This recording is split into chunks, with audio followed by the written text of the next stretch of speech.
Cześć, cześć, cześć! Witam Cię w kolejnym odcinku mojej wielkiej misji 100 dni dookoła świata.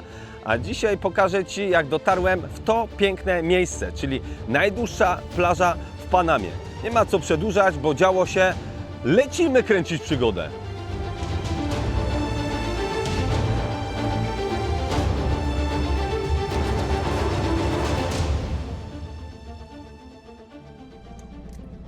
Zaczynam kolejny dzień. Dzień dobry, witam Was bardzo serdecznie. Wyruszyłem właśnie tutaj z tego dżunglowego terenu w Panamie i chcę się przemieścić gdzieś na zachód, w stronę Kostaryki, bo obiecałem sobie, że jeszcze mam 2-3 dni tutaj w Panamie i będę jechał właśnie do Kostaryki i w hostelu spotkałem fantastycznych ludzi, ale co chciałem powiedzieć, przed chwilą podszedłem do recepcji, żeby się check-outować, czyli wymeldować. No i się pytam, jak dojadę tu w lewo, bo chciałem jechać w ogóle tam w prawo, ale gość mówi, no takiego busa trzeba złapać, no i nagle w tym momencie i pokazywał na drogę, że po drugiej stronie powinienem stanąć i machnął ręką z tej recepcji i akurat bus przejeżdżał. I on mu pomachał, ten się zatrzymał, jestem w busie, normalnie jakoś tak, słuchajcie, im dłużej żyję, wiem, że to chyba powtarzam w każdym odcinku, inaczej, im dłużej podróżuję, nie że żyję, im więcej podróżuję, tym bardziej tak na luzie biorę życie, podróżowanie i bez planu i czuję ten moment taki pomiędzy rozumem a serduchem, że ta intuicja mi podpowiada, Michał, będzie ok, po prostu wyluzuj. No i następna taki przykład tego, że żeby iść z flow, żeby nie za dużo myśleć, tylko po prostu wyjść i działać do świata. Więc zaczynamy kolejny dzień mojej wielkiej misji 100 dni dookoła świata. Co będzie? Nie wiem, ale zajebiście.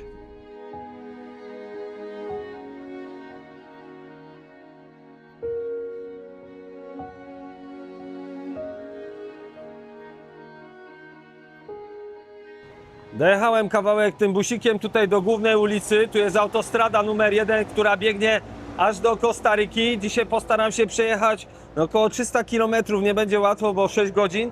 Ale to jest jeden z tych dni, kiedy trzeba być po prostu przygotowanym na ostre busowanie. O, nowe słowa. Nawet ta budka jest pod kolor, widzę ten przystanek pod kolor mojej koszulki. I słuchajcie, takimi busami tu się jeździ, busikami.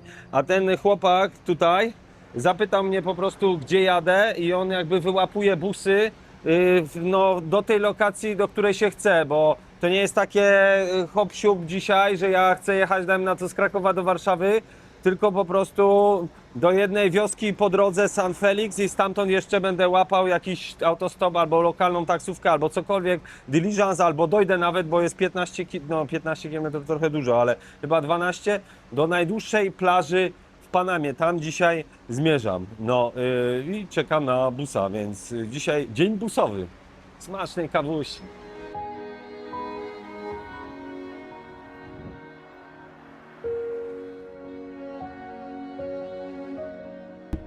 I cyk, kolejny bus na mojej dzisiejszej mapie busiarskiej.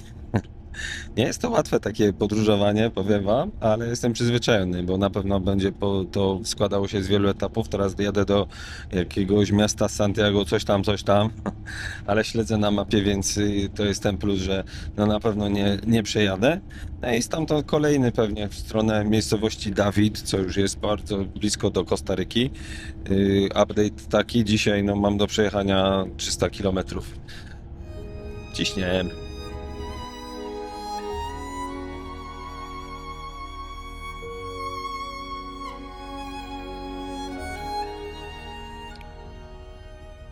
Chwilą tu byliśmy po prostu wylegitymowani przez takiego gościa. To prawdopodobnie jest związane z tym, że human trafficking, czyli po prostu przerzut ludzi. I pierwszy raz się z takim czymś tu spotykam w Panamie, ale pan bardzo uprzejmie po prostu wylegitymował mnie, sprawdził paszport, zrobił zdjęcie, a tak tu robią. Wiemy, albo nie wiemy. Bardzo dużo ludzi z Ameryki Południowej przejeżdża tędy w stronę Stanów Zjednoczonych, prawda? Więc jest też takie słynna dżungla Dorian, pasaż Doriana pomiędzy Kolumbią a Panamą. Ja już może wspominałem w którymś odcinku, ale najwyżej się powtórzę.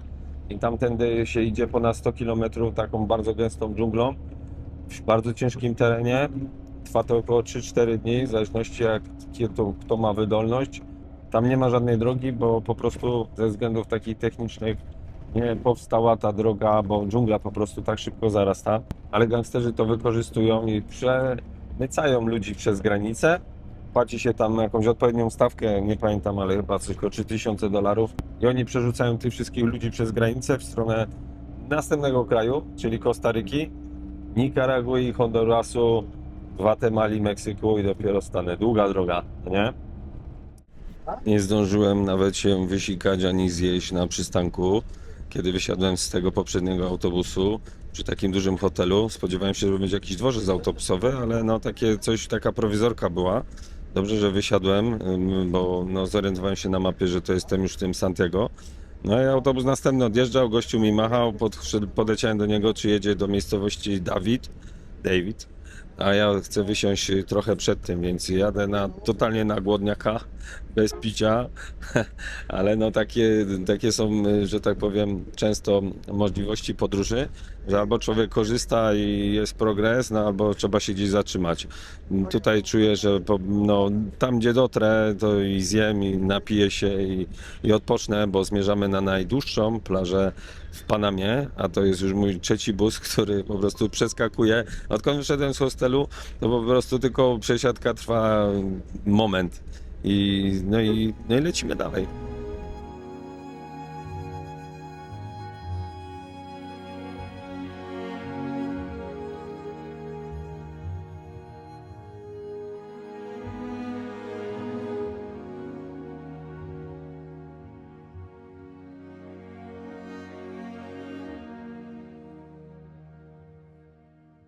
I bank, po blisko 4 godzinach, 3 autobusach przemieściłem się ponad 300 km.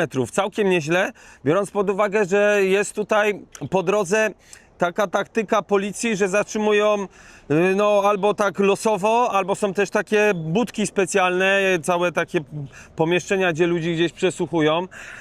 No wchodzi policjant, no raczej to nie jest policjant, tylko taka specjalna służba chyba, która bada, czy nie ma jakichś po prostu tutaj nielegalnych imigrantów.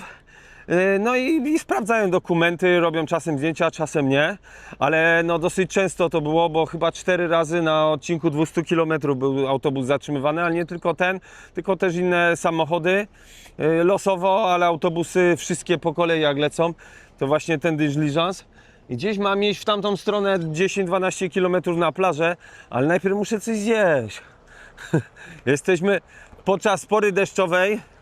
Możecie zobaczyć, jakie chmury są i co chwilę pruje normalnie jak żabami, ale to nic to w ogóle nie zmienia tego faktu, że jest bardzo gorąco, chociaż wilgotność jest dużo niższa niż ta, co była w Panama City. Dobra, gdzie tu jest jakieś jedzenie?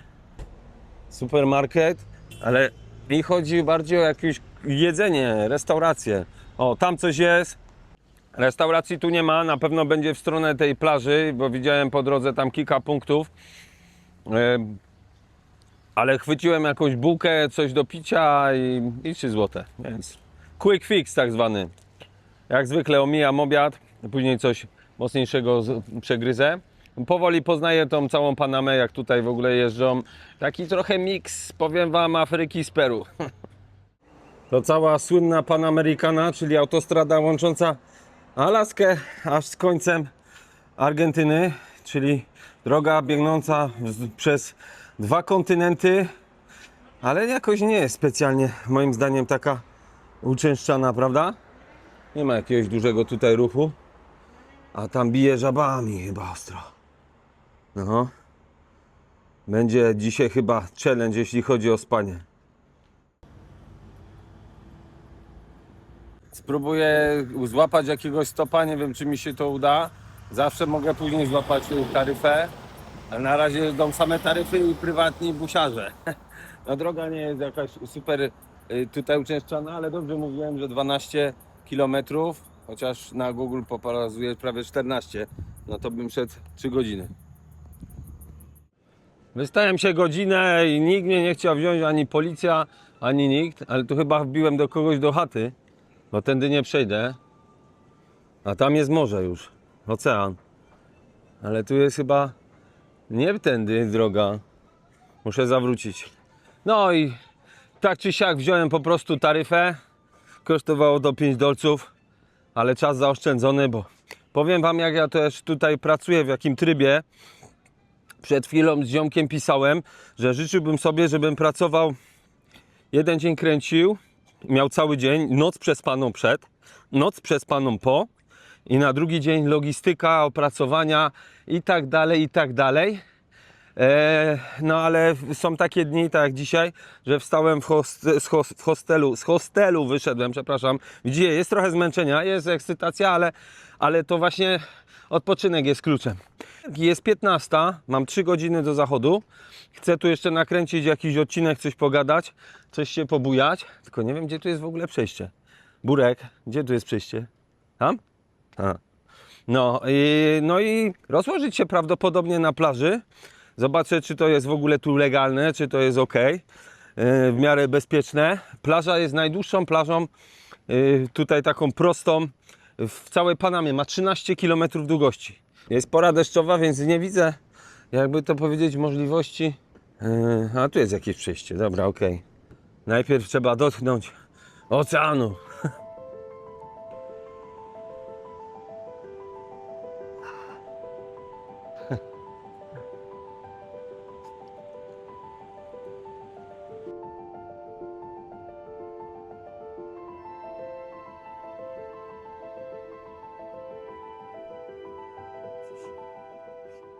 Plaża jest okrutnie szeroka, ale chyba aż dotąd woda sięga.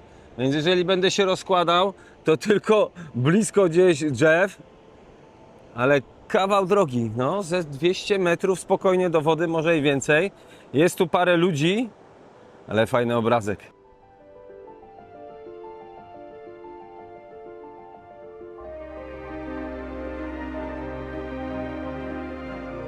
Ale poza tymi kilkoma osobami, które tutaj grają w piłkę siatkową, 2, 4, 3 osoby może wchodzą do wody, kompletnie nie ma nikogo.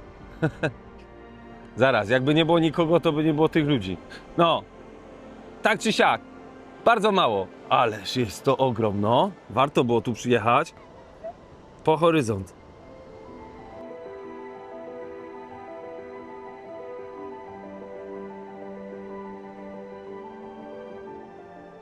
Klasycznie w stylu polsko-europejskim trzeba dotknąć wody. Chyba jest odpływ. Co się tam dzieje?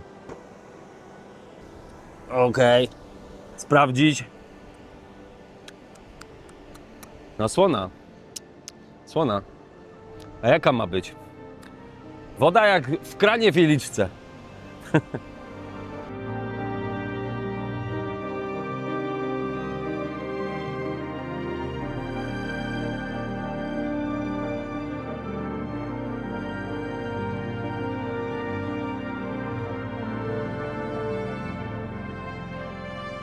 Cmentarzysko Pni. Pni czy Pniów? Nie, zaraz. Jak to leci? Znowu polski, ciężka języka. Jakiś filolog polski, proszę dać znać, jak to się mówi. Pni czy Pniów? O, kraby co chwilę tu wychodzą, są takie dziury. Możecie zobaczyć. Tu jest dziura, tu jest dziura. Co chwilę tu takie małe krabiki skaczą. A co my tu mamy? No kokosy. To była jakaś chyba próba rewitalizacji tego miejsca, bo widzę tu ławki, ale to dawno temu to było chyba. Nie wiem, czy tu mogę rozbić namiot. Flaga czerwona powiewa, ale mimo tego ludzie się kąpią. Kilku śmiałków jest. O, zobaczcie, ile tych krabów tu chodzi. Widzicie? Te kolorowe skurczybyki.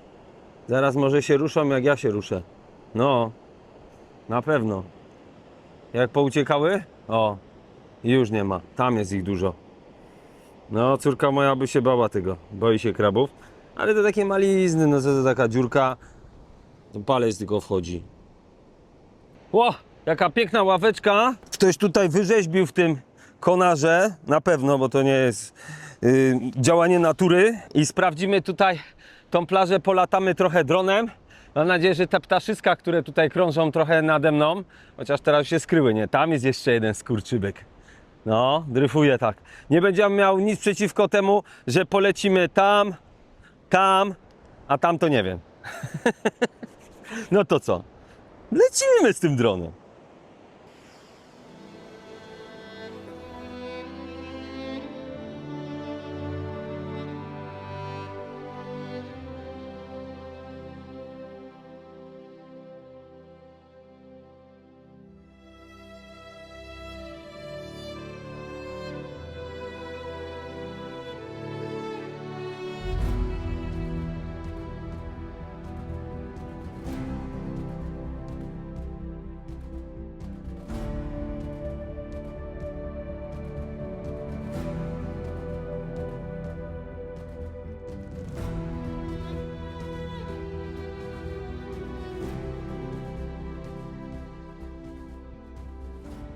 Jest godzina 16, nie ma co tutaj za bardzo wybrzydzać, co cudować. Nie mam nic do jedzenia, oprócz gumy do rzucia, chociaż zaraz, to nie jest jedzenie. No i nie mam też nic do picia. Woda się raczej nie nadaje, ta, która szumi.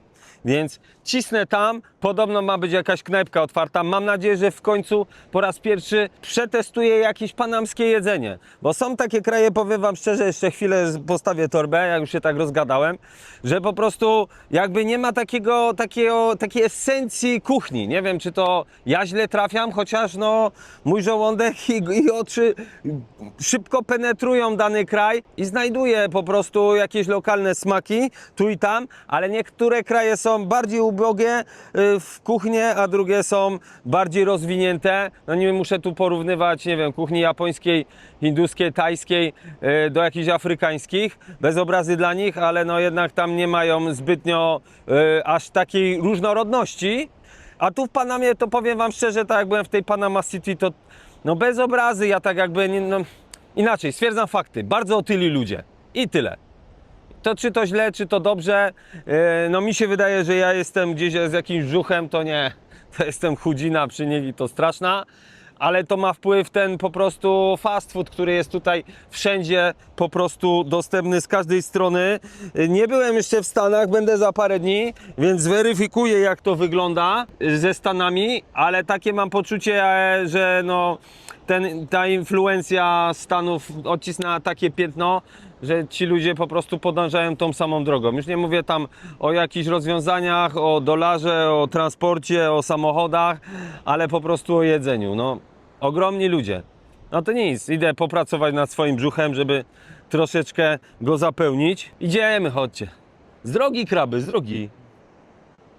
Dojdzie do tego, że jeszcze się, Michał, sam wysterujesz z jedzeniem, bo tamta knajpka, która pokazuje no, na mapie jak zwykle internetowej, no powinna działać, nie działa, zamknięte. Tutaj jest jakiś taki, po prostu jakaś budka z lodami, a to wygląda w ogóle domek jak na drzewie, już wam pokazuję, ale fajne kolory. Tu można sobie usiąść, zjeść coś, ale wszystko pozamykane, no. Jest poza sezonem, nie ma nikogo, oprócz tutaj no, tej grupki ludzi, którzy grają sobie jakiś znajomy w siatkówkę, ale piękne widoki. Super. Dobrze im idzie. Gorąco się robi coraz bardziej, bucha takim żarem w powietrzu i od razu czuć sól na rękach. No ale w końcu jestem nad oceanem, a nie kurczę nad rzeczką. Nie zdążyłem sfilmować, ale przed chwilą kokos stąd spadł. No, nie ma co się śmiać, bo dostać takim odłamkiem w głowę to jest po robocie, moim zdaniem. Tak jak na plantach w Krakowie trzeba patrzeć, z której strony gołębie siadają, żeby nie narobiły na człowieka, to tutaj trzeba patrzeć, czy się przechodzi pod palmą kokosową. Mocno ktoś zadymił, ale czuję, że tu jest dobre żarcie. Tylko sprawa jest taka, że nie ma nikogo. Jakieś auta jeżdżą tylko. No nie ma nikogo. Nic. Najwyżej będę do rana głodny. Trudno. Najgorsze jest tylko woda. Woda. Restaurante. Jedyne chyba otwarte. Tam jakiś gościu siedzi. Ktoś tam siedzi na telefoniku. Jest papuga. Ale się lejesz ze mnie. Ale takie są klimaty, tak jak wspomniałem w poprzednim odcinku, jak ktoś myśli, że tak na Karaibach jest super i super, może jest super, ale wilgotność miażdży.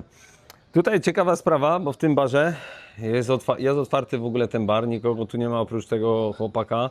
I nie wiem, czy kucharz śpi, czy nie, ale oglądają baseball. Mógłbym się chyba w to wkręcić. Z tego co słyszałem, to baseball w ogóle pochodzi z Polski, nie? Detroit, Cleveland, tak mi się wydaje po pierwszych 3 literach. O, idzie tam jakiś chłopak. On chyba jest kucharzem, tak mi się wydaje. Trochę to tutaj pachnie paragonami grozy. Ceny macie w dolarach, więc za spageciarza trzeba zapłacić około 50 zł. Chociaż no może nie jest to ryba nad Bałtykiem. No i nauczka po raz kolejny, żeby brać zawsze wodę. Nie, Michał nie będzie dźwigał, bo po co tam sobie kupić na miejscu, bo jest kilka punktów i w ogóle. Wszystko pozamykane, tylko jedna knajpa i tak się cieszę, że jest. I mała woda kosztuje $2. No ale dobrze, że jest. Bez jedzenia człowiek wytrzyma, ale tu jest tak gorąco, parno, że będzie duża strata wody. Czy ja za dużo narzekam, czy mi się wydaje? Chociaż może to nie jest narzekanie, tylko stwierdzenie faktu, że jest gorąco. Ale z jakimś pierwiastkiem takiego mojej oceny danej sytuacji, która no nie do końca ma intonację pozytywną. Głodny jestem. Jest i żarcie. W końcu się doczekałem. Porcja naprawdę to nie jest paragon grozy. Kupa frytek, kurczak, jakaś sałatka, sos. Pojem tym. No i jest baseball. O, pojadłem jak zbój. Ten pan mnie tam namawiał, żebym został u niego na haciendzie. $45, ale nie o to chodzi. Prawdopodobnie dzisiaj jest ostatnia, a może przedostatnia noc w Panamie. A na razie chcę się trzymać tego, że chociaż jedną noc będę spędzał pod namiotem. No nie po to dźwigam ten namiot, żeby teraz, kurde, gdzieś spać po hotelach. Robi się coraz przyjemniej, ale coś tak zrozumiałem 5/60 z jego hiszpańskiego, że mi pokazał na niebo, że będzie padać i że no zmoknę. No, przetestujemy podłogę w namiocie, bo jest dosyć mocna. Ktoś tam jeszcze jest na plaży. Tam widziałem znak, że plaża otwarta od 5 rano, od 6 rano do 5. Ale nie było napisane, że nie można spać. Do zachodu godzina. Jakichś kolorów wam dzisiaj nie obiecuję, bo można zobaczyć, że jest pełne zachmurzenie. Ale kurczę, nie no, super są chmury. Tylko nie ma słońca. Obczajcie, nie ma nikogo, oprócz dwóch osób. Tu ze mną, tam.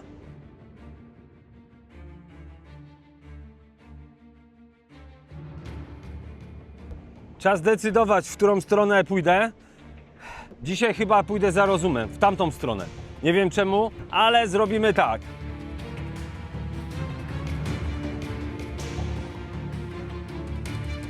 Tu jest dobra miejscówka.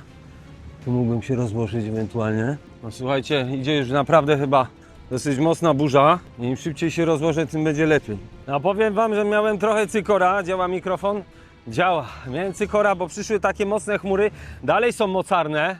Zobaczcie, jakie to jest tutaj takie apokaliptyczne, aż mi czapkę zrywa trochę. Chociaż niektórzy się w ogóle nie przejmują tym i przyszli tutaj na spacer z psami. Ale fajne ujęcie.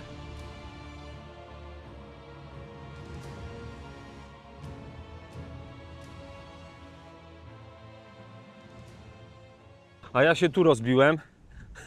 Tam są jakieś zabudowania, takie trochę no biedniejsze, ale to nie przeszkadza mi w niczym. Pod tą strzechą, myślę sobie tak, pod dachem, nie? Ale jak tu będzie prało, to ten deszcz będzie leciał wprost na to, ale zawsze to troszeczkę pomoże, prawda? No nie ma tu spadku, ale jest taki klimat trochę jak na Hawajach, chociaż nie byłem na Hawajach. Zabiłem wszystkimi gwoździami, jakie miałem, no bo jestem na piachu. Więc no, modlę się, żeby ta strona wytrzymała, no bo ten tropik osłania od wody. Może na tej wieży mógłbym rozbić namiot. Jakbym tylko umiał się na nią dostać.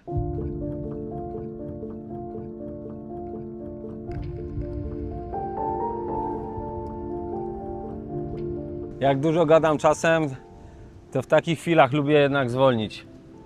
Posłuchać tego oceanu. Drugi mój raz nad Pacyfikiem.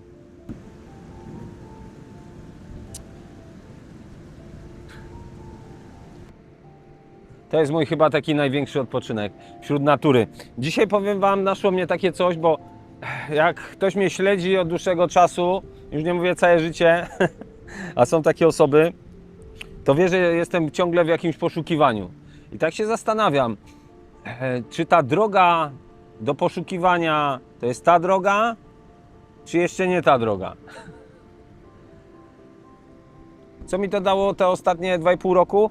Na pewno takie przekonanie, że jestem na dobrej ścieżce, bardzo to lubię, uwielbiam, kocham i podróżować, i filmować, dokumentować, ale gdzieś poprzeczkę muszę trochę wyżej podnieść, jeśli chodzi o moją filmografię. Więc tak sobie dzisiaj wymyśliłem, czy właśnie to nie jest to, żeby robić takie spokojniejsze wideo. Ja nie mówię, że to spokojniejsze znaczy się nie szalone, bo to nie jedno z drugim nie idzie w parze, ale mnie tak jakby taki zew natury ciągnął po prostu do przyrody. Tak jak jesteśmy tutaj, poczułem się jak w domu, jak jestem gdzieś w górach. To jest jakby chyba moje taka ultimate destination. Taki wewnętrzny głos, żeby za tym podążać. Na razie, no nie ukrywam, walczę o widzów, walczę o przetrwanie. No i tyle, wygadałem się trochę tu do Was. No i gdzie ten zachód? Kurde, chyba już jestem stary, bo trzymam ręce tak z tyłu, nie? Widziałem jakieś takie memy, że jak się tak trzyma ręce, to już jest po 30.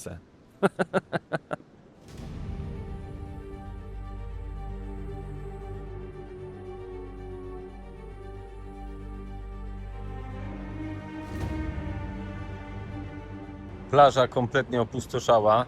Jest jeszcze lekki przebłysk tutaj światła, ale tak to jest ciemno, deszcz pada. Mam parasolkę. Namiot jest tam, chociaż go nie widać. Lekka bryza, ale w namiocie jest tak gorąco, że głowa boli, więc się zastanawiam, co jest gorsze. Pocić się w środku, czy być zjedzonym przez komary. Na razie wybrałem to drugie, ale wchodzę, bo już czuję po nogach.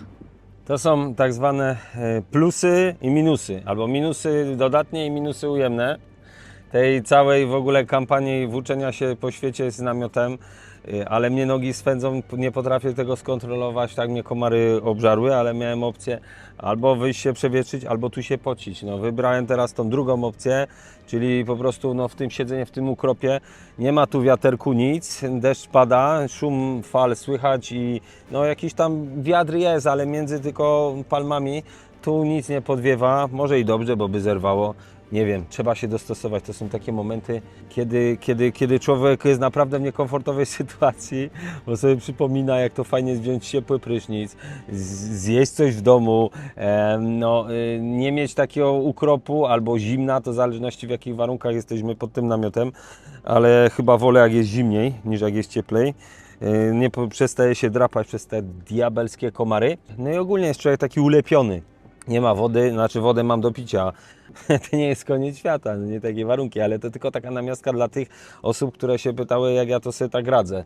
No jest jak jest, no i tyle, akceptacja, jutro grzeję dalej, jutro sobie wezmę jakiś hostel, nie wiem, to zobaczę, jak będzie szło. No i co, chcesz jechać na Karaiby? No to jedź. Ja tam chyba wolę do Nepalu. Okej. Co my tu mamy?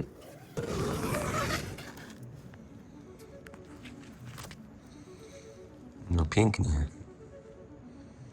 Przyjemnie.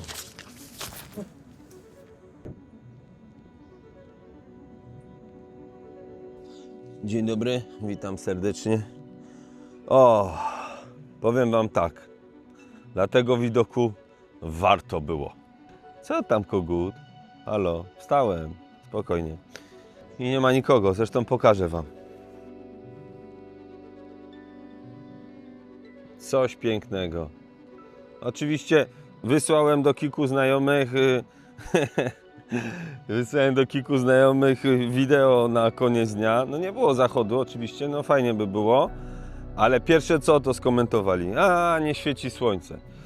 Tak jakby to był taki wymagający atrybut. Znowu, akceptacja jest jak jest, cieszyć się tym co się ma, co się widzi. Cisza, spokój, szum oceanu. Słoneczko powoli sobie tam wstaje, zaraz przyświeci. Chociaż nie, tam jest jakaś parka. Widzicie? Jest.